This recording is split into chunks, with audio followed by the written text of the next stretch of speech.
Okay, so recap of the game.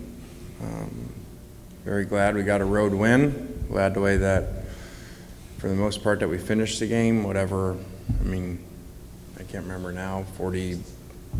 I said after the game, 48-8 or whatever it ended up being, 40-something to 8. The last 31 minutes of the game. So that's really good playing on the road. But not very pleased how we started.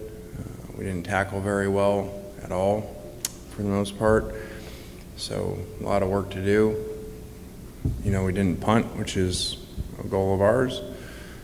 And that part was good, but at the same time we have 3 series that we get no points out of by throwing them the ball twice and missing a throw on the 4th down conversion. So a lot of work to do. Congratulations to Mingo, you know, with the receiving record, and I think that's really cool for a guy that's been here a long time, never complains about catches, playing time. So, you know, it's awesome to use those stories with the team this morning, you know, for guys to understand, you know, there's something to just working really hard and doing all the little things like you did to spring another touchdown run by blocking a linebacker. And so glad for him. But a huge game coming up, a team that has beat us twice and has really good players and has played really good at times. And so we're going to need to improve. We're going to need our fans to come with a lot of energy.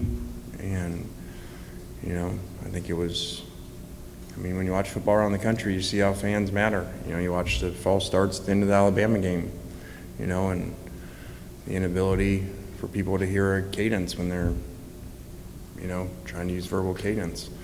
So we saw the effect of it in the Kentucky game, you know, by our crowd. So we need that again. Questions? Lane, there's a couple reports that Michael Trigg suffered a broken collarbone in that game. Are you able to provide any update on his status? Yeah, we don't really have any public injury information, you know, like always. I think it came out right before the game that Ladarius, Ishim play rock, paper, scissors to figure out who starts. I guess, what kind of led to that? And I guess it speaks to the depth, but also maybe that meshing of all these players from every place that you've been working on. Yeah. So that's why we don't let assistant coaches talk to the media, because Partridge decided to tell the media that we do that. So, you know, that's just something that, you know, we were in a situation with 3 really good players that basically play 2 spots, and we play a lot of plays on defense because of our offensive tempo. So it's very hard for anybody to play the whole game and play really fast. So those guys we knew would end up playing whatever, if there's 80 plays and 60 between all of them. So, you know, I just said, well, you can't hold it against us if, you know, which one starts, and so let them play rock, paper, scissors every week. They can only blame themselves, you know. So it's a classic, then they argue because one wins, and they, of course, say best 2 out of 3. So it gets them, you know, arguing with each other, not us. Do you have a go-to on rock, paper, scissors? Are you always the paper guy or scissors? I haven't played that for a while. And then the only time I guess really I have anymore is with Knox, and then you're not allowed to win because then it goes best of 5, you know, like it just keeps going. So I don't really have a go-to on that. You guys are halfway through a season. You haven't had an open date yet. You don't have one for another couple of weeks. Not asking for specifics, but just in general, how beat up is your team? How much are you having to manage that at this point in the year?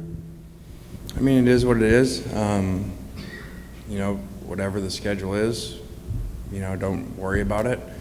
And you never know. Sometimes you wish it was at a certain time, and then it comes later, and you don't know, you know, that you actually like it better then. So everybody has issues this time of year. We have ours, and it seems like a lot of them. So, you know, we'll do our best and move people around like we have, and figure it out. You talked about a couple of losses to Auburn just the last few years. What stands out about the challenge whenever you guys are facing this team? I just think they got really good players and, have given us problems. We haven't done really well offensively, in either game. So, we got to worry about what we can control, which is playing really well, and play a full game. Now we've showed we can do it backwards. Normally we're this first half team and don't play great fourth quarters, and we did the opposite this week. So the challenge is now to put it all together.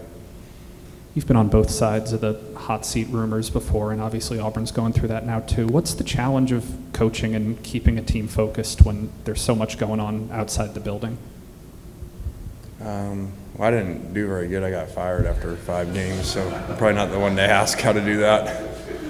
I was 3-2, so I'm probably not the right one to ask that. Didn't have a 100-yard rusher for the first time this season on Saturday. Just your thoughts on your running game and, where it goes from here. Every game's different, and, it's why you predict this is going to happen, predict that, you don't know. And they coach too, they play too, and, people know what you do and they go take it away. Otherwise, it'd be easy every week. So, once you start running and putting up 300-yard games and stuff, people start doing different stuff to you, and that opens up different things. And so, to me, they were playing a lot of run stunts and the heavy run game in the front. So you saw when we passed, he had a lot of time to throw. So that's just how it always works. And it's why you always want balance. So when they do take one away, you can do the other. Obviously, Jonathan Mingo had a record-setting day. What's his development been like since your arrival in 2020, and do you envision him being the next superstar wide receiver from Ole Miss at the next level? I just really like him as a kid, and he's an awesome leader by example. Never says anything, but just works and never complains, and has been through adversity. And I just remember the passion he had when the guy came out and tried to practice for Alabama when there was no way he was going to be able to go, and still tried, and the tears in his eyes. And it's just special with kids. Every kid, it's fine. If you take a team meeting at every school and you say who loves football, they'll all raise their hand. Well, that's not true. When you really love football, you practice and prepare like this guy does. So it's just awesome to have around. Your offensive line, I think, ranked second in the country in fewest sacks allowed. They were taking some criticism early in the season about pass protection. Where do you think that is right now? I think it's better. I think, not to not be completely positive, part of that is once you run the ball, they play the pass different. You get different pass rushes, and you don't get in a lot of third and longs. So they have improved.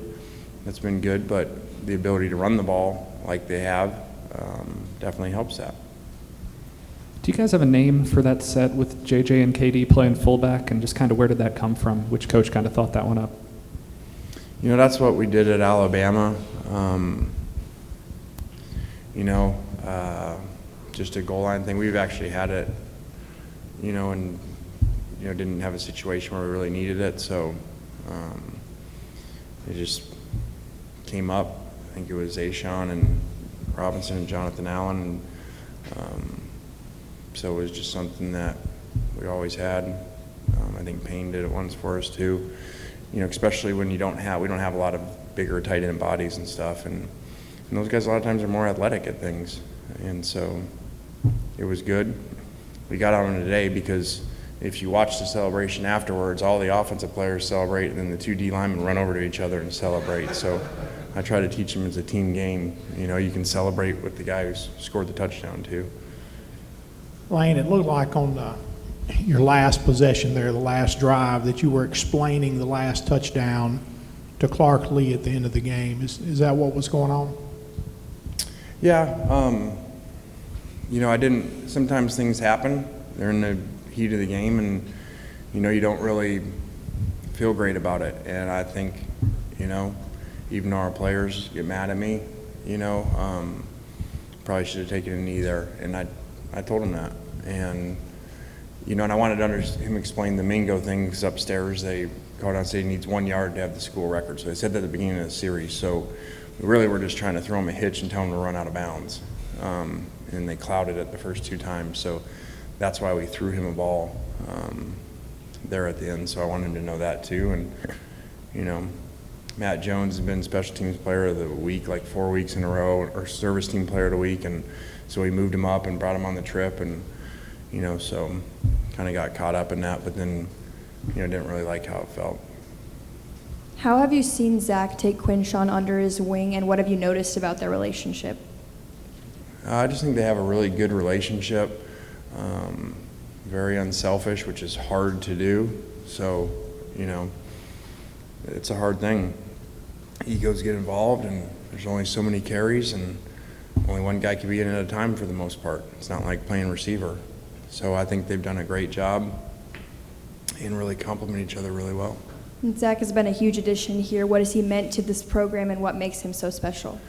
Well, I think he had a really good second half, and he set the tone. You know, he talked about, you know, playing angry, you know, at halftime, and he came out and ran the guy over on the sidelines, you know, instead of running out of bounds. And so I think that was good to see, and then that followed later on with the touchdown run, another one where you could go out of bounds. So I think that was really good, and our sidelines felt that hit when he ran the guy over too on the sidelines.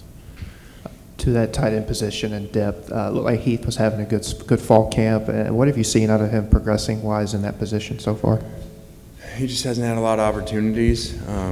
He had a couple holds at the end of games when he got in there, and some freshman mistakes, but, you know, he's going to be really good, and, you know, have really high expectations for him. After the game, Jackson was talking about how nice it was to be able to make short passes and have guys break tackles, make other guys miss. Just for this offense, how big of a piece is that to have guys making those sorts of plays? Well, I mean, anytime you can throw short and run long, you know, and score from far, it makes it a lot easier. And so that was huge. We've had a lot of explosive passes this season, but not necessarily the really long ones. So that obviously was really good to have, and, you know, that's a quarterback's friend. You can use your players, and you throw short, and they make a lot of yards after contact. Anything else for Coach? All right, guys, have a good week.